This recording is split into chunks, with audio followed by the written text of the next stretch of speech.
All right, go produce. Here we are for episode number 2 of the Reflection series. My name is Big Lou, and I'm super, super excited here to talk about music. Let's talk about artists and musicians this time. I'm going to be providing you the top 3 takeaways and lessons that I've learned so far, and I'm going to be giving that to you at the very end of the episode. But before that, let me talk about the different kinds of artists and musicians that we had featured on our episode so far. We're going to go into some of their clips, talk about my perspective on that, and then have some fun. The artists and musicians that we're going to be featuring today are Tuer, Dan Brodbeck, Kathryn King, Gerry Rozo, Jay Westman, Fresh Kils, Fallon, Bowman, and Tiernan Heffron. Let's have some fun. Go produce.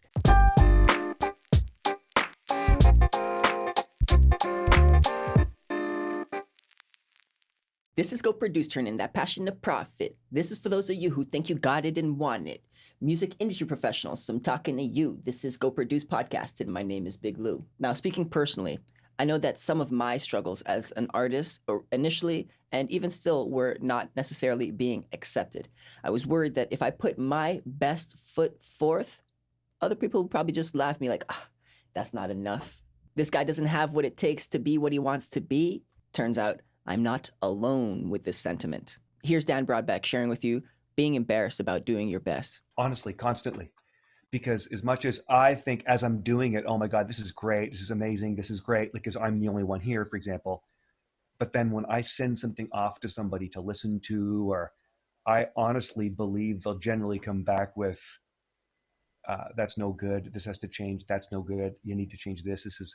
I'm honestly sometimes sort of surprised when somebody's like, that's really great, thank you so much, I love it. Here, Dan shares his perspective as someone with lots and lots of experience with being an artist, with being an engineer, and also with being an educator. And all of these experiences tie together in providing us one of these most valuable lessons in how you should not be embarrassed by doing your best. Doing your best only shows that you care. It only shows that you want to do better. Don't be embarrassed. I know I'm going to feel embarrassed a couple of times as I move forward doing it as well, but just being aware of that allows you to move on forward. Another one of our guests who is a little bit younger, a little bit less experienced, but is also still very talented. He has a similar experience or a similar perspective on the matter. He dives a little bit deeper into how you should navigate if people were to actually make you feel weird about being you. This artist is Tiernan Heffron, and he's going to talk to you about what it feels like to be young and stand out.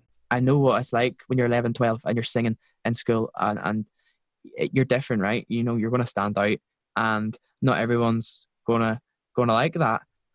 But who cares? You know what I mean? If you enjoy doing it and you love doing it, you do it. Because why not? It's quite simple, yet so powerful, isn't it? Throughout your life, you will meet people that will try and slow you down.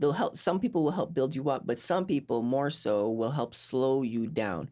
They'll project their limiting beliefs on you. You don't deserve any of that. You don't need any of that. Take that, throw that away. Do not allow them to do this to you. Be weird. Be yourself. Give it your best shot. Learn from the experience, regardless if it's good or bad. As you develop yourself as an artist, you're going to go through these different phases, and don't hate yourself. If you find yourselves in periods of low where you don't necessarily understand everything that's going on, or you don't have a strong output for whatever reason, this happens in the career path of an artist. This happens in the career path of everyone. This happens as part of life. So make sure that you make the decisions that make you happy, that don't cause harm to other people, and that allow you to develop yourself as an individual, as an artist, because this will go a long way. Kathryn King actually tells us a little bit more about this with her fruit trees analogy. There are winter seasons in the life of an artist. And that doesn't mean that nothing's happening, but it means that everything goes underground for a season. Fruit trees cannot produce in the winter. She tells us that it's important to be able to recognize when you're in a flow state, but it is also important to set time aside so that you can relax, reflect, do this daily or weekly, and this will allow you to elevate your craft to the next level. How much time are you delegating towards this? How much time are you spending on rest? Really results or winds down to this one question: how bad do you want it? Are you committed, or are you interested to doing whatever it takes to achieve your goal? Once you have that in mind, make sure to practice and observe the people that are doing what you want very closely. Do not be arrogant and think that you do not need to practice. Some people just might be more naturally talented, but every single time, hard work will beat talent. So if you're talented, put that hard work in and you're undefeated. You're undefeatable. Jay Westman, another one of our guests, tells us how important it is not to be nervous and underprepared. You will be underprepared if you don't practice. So take this approach. Let's hear what Jay's got to say. If you're underprepared and you get nervous, you're toast. Yeah. Like, honestly, like, I mean, if you know, a band plays the first show and you should have waited a couple more months, you get the nerves when you're on stage, you play faster than you probably should, everything gets sped up, and you're going to forget stuff. You're going to get blurry, you're going to get off track. It happens. But if you take your time and you practice, because everyone wants to go out and play, but you've got to spend your time. You got to hone it. If you've never had the experience of freezing on stage or messing up in front of people publicly, then kudos to you. But also, I feel a little bit bad because of how much of a learning lesson that is.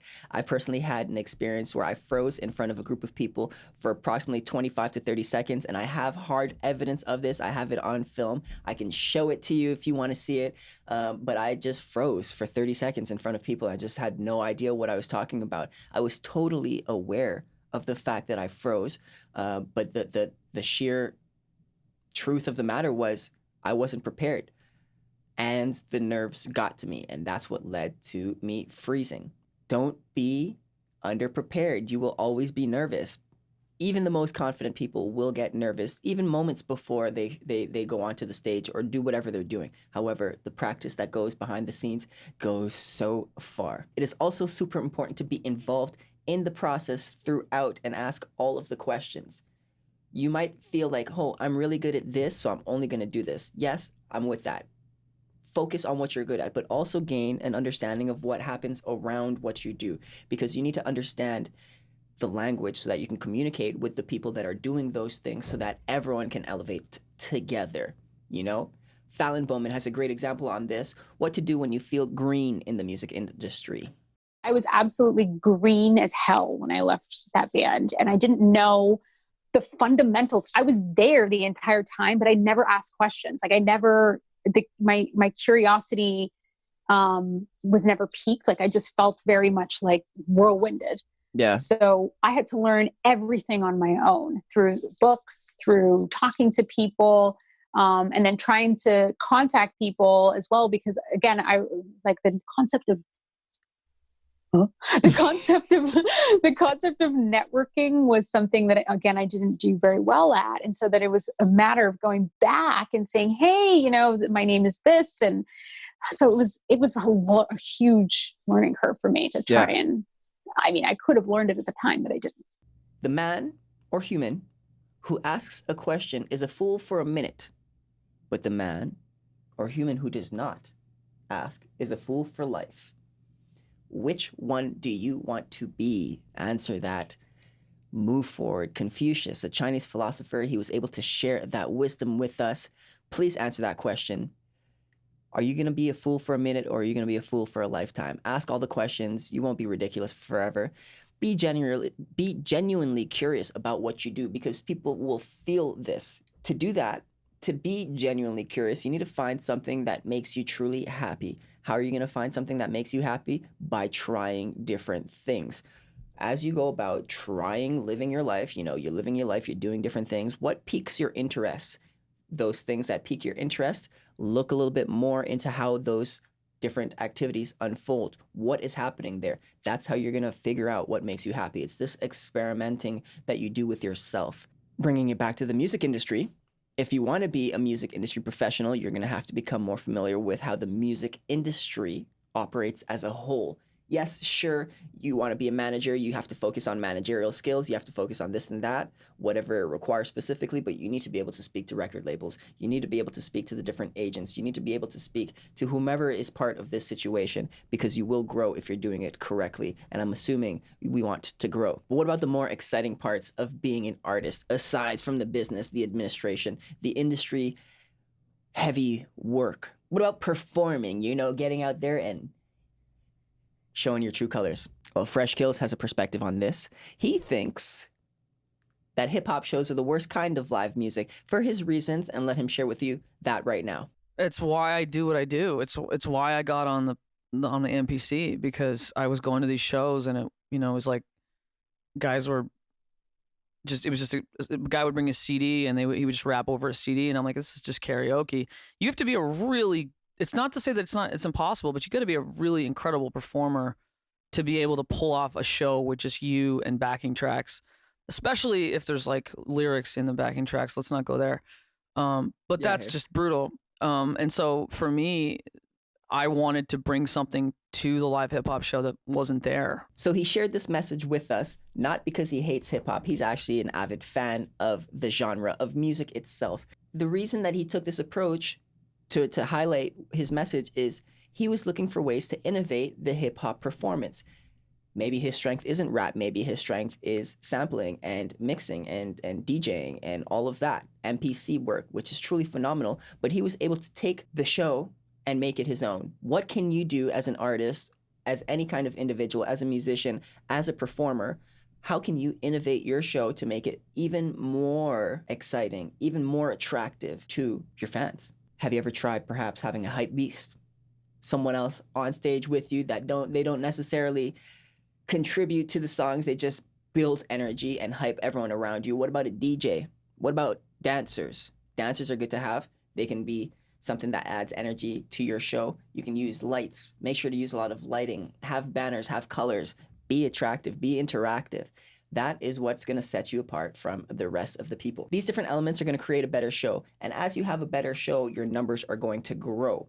As your numbers grow, you're going to see your team begin to fall in place. How are you going to manage these other people? How are you going to manage the different shows that you're going to be doing? Are you going to continue doing shows in your area, or are you going to start touring? All of these questions begin to arise as your numbers begin to increase because your show is better. So say your show is going off to a great start, and you've got a manager or you've got a booking agent going. What are you going to do next? You're probably going to start touring. Maybe not in this current state of the world, but you're going to start touring soon. And what is the biggest struggle that comes with touring?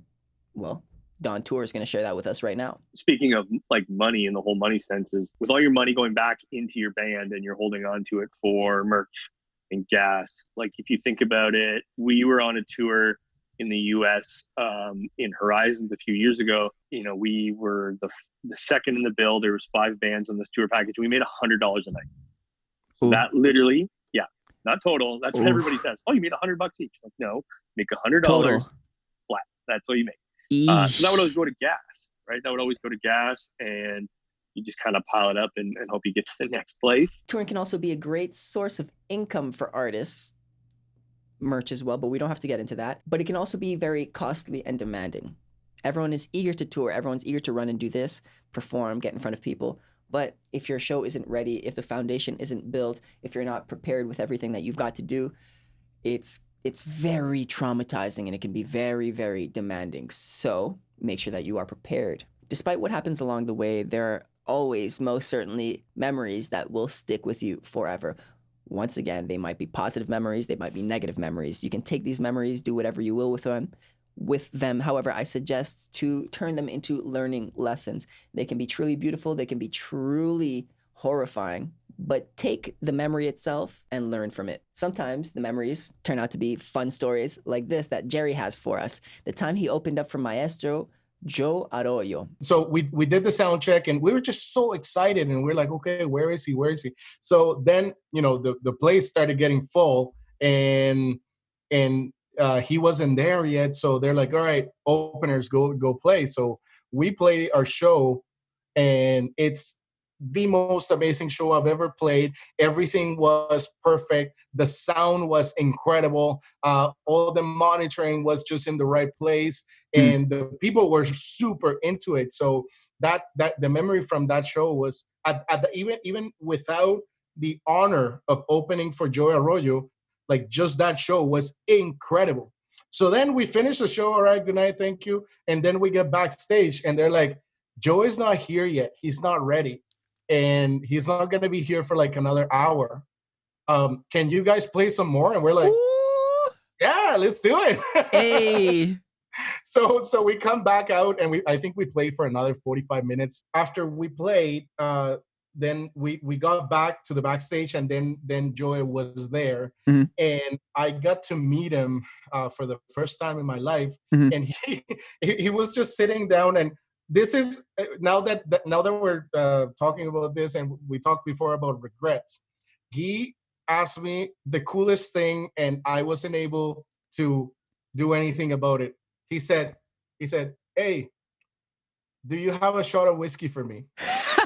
What a wild story. I am super, super looking forward to when festivals, events, regular shows, home shows, all of the sorts of shows come back, because I want to start performing. I have yet to do any of the performing. I've gotten on stage for giving speeches, but never to actually rap as an artist. So as I hear all of these stories, I get super excited. If you have any fascinating performance stories, please feel free to share them with me. I'm super eager to learn from your stories, because maybe you made a mistake, or maybe you made a fantastic move and I need to replicate it, or I need to stay far away from what you did. So let's make sure to share our stories with one another. We out here, we got this. Now it's time for our 3 main takeaways for the show. Reflection Series episode number 2. Takeaway number 1 is practice. Practice, practice, practice. Practice alone. Practice in front of other people. Practice in front of a mirror. Record yourself. Practice every different kind of way that you can come up with, because it will help. Don't only just practice and film yourself, but like study what you've done, review what you've done. A lot of people don't like the sound of their voice. They don't like what they look like on camera. If you're trying to do something that's in public, it pays off to rehearse. Do not be underprepared and nervous. Odds are you're going to be nervous. So just keep that in mind. Main takeaway number 2, ask. Ask all of the questions. Ask all of the questions. Why? Because would you rather be a fool for a short period of time, or would you prefer to remain to be a fool forever? Forever. You don't want to do that. You don't want to do that. Just ask the question. It's simple. Learn, move on. My final takeaway, my third takeaway for this episode is make sure to observe. Observe very closely. Observe your audience. How are they reacting? How is your team operating? How are the people that you want to be engaging with you? How are the people you want to be like thinking? What are they doing? What steps are they doing? What steps are they taking? Should you consider taking those same steps or something similar to achieve what they are doing? Observe. Critically observe them. In conclusion, go produce. I want to give a shout out to all the parties involved. Big shout out to Prevail Media Group. To all our sponsors who have yet to come, I see you. I'm ready and I'm coming for you. And lastly, shout out to you, all of the fans, for watching all the way through. I hope that you learned so much. Please, if you like this content, hit like, hit subscribe. We've got so much more material coming for you. This is only episode number 2 out of the 8 for the Reflection series. If you liked any of the clips from the previous guests that we had, please feel free to check out their full episodes. We've got them listed all in our videos. And then tell me what you liked. What did you find was most helpful in this video? Leave a message in the comments. Let's have a conversation. Perhaps there's something you were unclear about, and we can talk a little bit more about that as well. I'm very, very happy to do that. Let's address some questions. Let's learn. Let's grow together. Let's get it. Let's turn that passion into profit. We out. Ooh.